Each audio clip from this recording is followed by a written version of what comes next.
আসসালামু আলাইকুম গাইস, আজকে আমরা অনেকদিন পরে ছাদে আসলাম। দেখেন গাইস, এইদিকে নারকেল গাছে নারকেল ধরেছে। ওয়াও,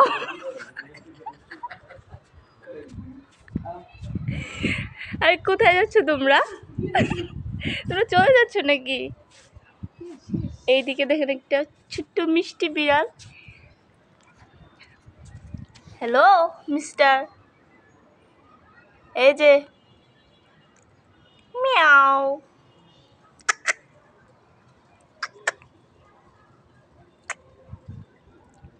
এদিকে আসো। আজকের ওয়েদারটা খুবই সুন্দর। ঘরের ভিতরে আসলে অনেক গরম লাগতেছিল। তো এইদিকে দেখেন আমাদের কবিতরের আছে।